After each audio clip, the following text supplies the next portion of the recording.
Trailer నా ఫోన్లో ఉంది.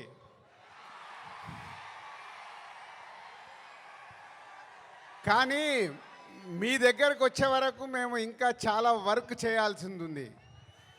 ఎందుకంటే ఈరోజు ట్రైలరే సినిమా రేంజ్ని డిసైడ్ చేస్తుంది, అవునా కాదా? సో ఆ రేంజ్లో మీకు ట్రైలర్ ఇవ్వడానికి రెడీ అయ్యాం. కొత్త సంవత్సరం జనవరి 1 రోజు మీరు ట్రైలర్ చూస్తారు.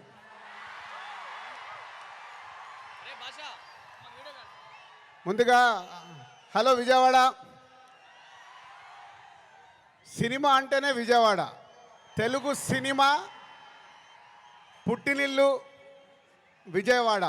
అలాంటి విజయవాడలో ఈరోజు రామ్ చరణ్ది 256 ఫీట్ కటౌట్ పెట్టి మరొక చరిత్ర సృష్టించినందుకు విజయవాడ అలాగే మెగా అభిమానులు, పవర్ స్టార్ అభిమానులు, మెగా పవర్ స్టార్ అభిమానులందరికీ థ్యాంక్ యూ వెరీ మచ్. ఏం అభిమానులే బాబు, మీరు మామూలు అభిమానులు కాదు. ఒక 40-50 సంవత్సరాల నుంచి సుప్రీం హీరో చిరంజీవి గారి ద్వారా మొదలై మెగాస్టార్ వరకు ఉండి ఈరోజు బాస్, మెగా బాస్, ఒకరే బాస్, ఆయనే మెగాస్టార్. మెగాస్టార్ గారి గురించి ఎప్పుడు మాట్లాడినా, ఎంత మాట్లాడినా చాలా తక్కువే. తన కష్టంతో తను మెగాస్టార్ అవ్వడమే కాదు, మనకు మన పవర్ స్టార్ గారిని అందించారు. పవర్ స్టార్ తర్వాత మెగా పవర్ స్టార్ గారిని అందించారు. వీళ్ళే కాకుండా బన్నీ, సాయి ధరమ్ తేజ్, వరుణ్ తేజ్, ఇలా ఒక తెలుగు సినిమాలో మెగాస్టార్ గారి మహావృక్షాన్ని మనకు అందించారు. సో దానికి మీరు వెనకాల ఉండి అభిమానులు కానీ 40-50 సంవత్సరాల నుంచి మెగాస్టార్ గారికి తోడుగా ఉంటూ ఈరోజు రామ్ చరణ్ గారి cutout 256 feet world record cutout పెట్టి మరొకసారి మీ అభిమానాన్ని చాటుకున్నందుకు ధన్యవాదాలు. ఇక గేమ్ చేంజర్కి వద్దామా? సో నేను విజయవాడ రావడానికి వీళ్ళు అడిగినప్పుడు 29కి సరే ఫ్రీ పెట్టుకుంటాను అనుకున్నాను. బట్ రావడానికి ఇదొక కారణం అయితే మన డిప్యూటీ సీఎం గారిని కూడా కలవడానికి వచ్చాను.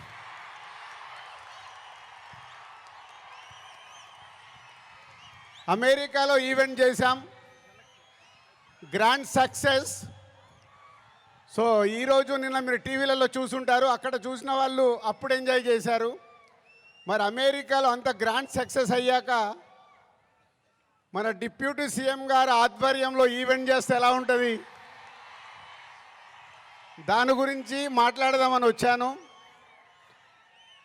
సో కళ్యాణ్ గారు ఇచ్చే డేట్ని బట్టి ఎక్కడ చేసుకుందామో ఆ ఈవెంట్ డిసైడ్ చేసుకుందాం. బట్ ఆ ఈవెంట్ మట్టుకు మామూలుగా ఉండకూడదు. మామూలుగా అంటే ఒక చరిత్ర క్రియేట్ చేయాలి ఆ ఈవెంట్తో.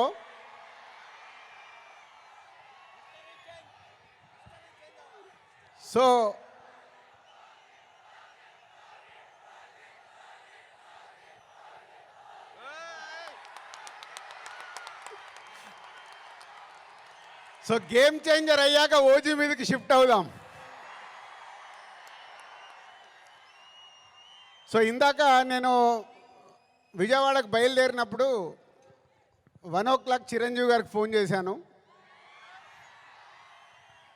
సార్ సినిమా రెడీ అయింది, అప్పుడు మీరు చూశారు, మళ్ళీ ఫైనల్ది చూడాలి అని. సో ఇంటికి పంపి రాజు చూస్తాను అన్నారు. సో 2:45కి వారు సినిమా చూడడం మొదలుపెట్టారు. నేను బయలుదేరా, బట్ నా మనసంతా అక్కడే ఉంది, ఏ సీన్ ఎలా చూస్తున్నారు, ఆయన ఎలా ఎంజాయ్ చేస్తున్నారని. కరెక్ట్ ఇక్కడ వచ్చి కూర్చున్నాను, చిరంజీవి గారు ఫోన్. ఒకే మాట అన్నారు, సరే ఇట్లా విజయవాడకు వచ్చాను కటౌట్ లాంచింగ్ గురించి. ఓ అక్కడ ఉన్నావైతే మన ఫ్యాన్స్కి చెప్పు, సంక్రాంతికి మామూలుగా మనం కొట్టట్లేదు,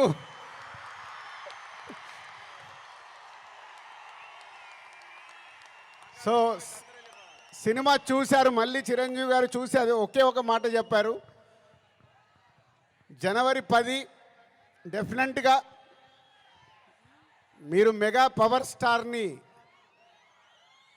పవర్ స్టార్లో మెగాని చూస్తారు, పవర్ని చూస్తారు. 4 సంవత్సరాల క్రితం శంకర్ గారు ఈ కథ చెప్పినప్పుడే ఈ కథలో ఏముంది, RRR తర్వాత చరణ్తో సినిమా తీస్తే అభిమానులకు కానీ తెలుగు ప్రేక్షకులకు కానీ, అప్పుడు RRR అప్పుడు నేను ఇంకా పాన్ ఇండియాగా ఆలోచించలేదు, ముందు మన సినిమా ఏంటి అనేది ఆలోచించాను. ఆ రోజు కథ విన్నప్పుడు ఏదైతే 4 సంవత్సరాల క్రితం ఫీల్ అయ్యానో, చిరంజీవి గారు ఇప్పుడు ఇందాక ఒక్కొక్క సీన్ గురించి మాట్లాడుతుంటే ఆనందం వేసింది. ఎస్, రేపు మెగా పవర్ స్టార్ని మీరు జనవరి 10 స్క్రీన్ మీద చూసినప్పుడు తన నట విశ్వరూపం చూస్తారు.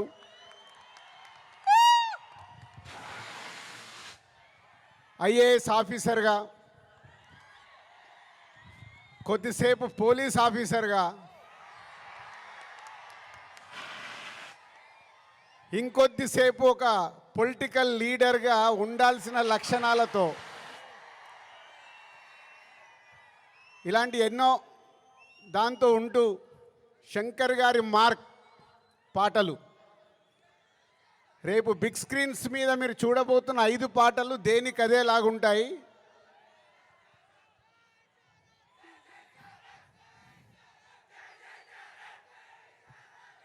సరిపోలే, అక్కడికి వినిపించాలా. Thank you. సో శంకర్ గారి పాటలు ఒక్కొక్క సాంగ్ని 10 days 12 days షూట్ చేస్తూ ఒక్కొక్క సాంగ్ని తీర్చిదిద్దారు. రేపు అది మనకు స్క్రీన్ మీద ఏ సాంగ్ ఆ సాంగ్ అనే డిఫరెంట్గా ఉంటూ అలరిస్తుంది. సినిమా కూడా లెంత్ విషయంలో శంకర్ గారిని ఒకటి అడిగాను, సార్ మీరు తెలుగు సినిమా తీస్తున్నా అన్నారు, మాకు 2 గంటల 45 నిమిషాల కంటే ఎక్కువ ఉండకూడదు. సో ఎగ్జాక్ట్లీ 2 గంటల 45 నిమిషాల సినిమా అయిన అందంగా మలచి ఫస్ట్ ఈరోజు చిరంజీవి గారికే చూపించాం.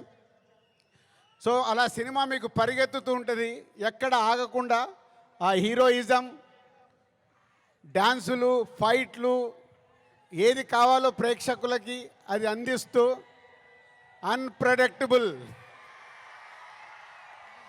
సో హీరో విలన్ సీన్స్లో సూర్య గారితో జరిగే సీన్స్ కానీ డైలాగ్స్ కానీ రేపు మీకు థియేటర్లో దద్దరిల్లుతాయి. సో జనవరి 10 ముందు జనవరి 1 ట్రైలర్, కళ్యాణ్ గారు డేట్ ఇస్తే 4th or 5th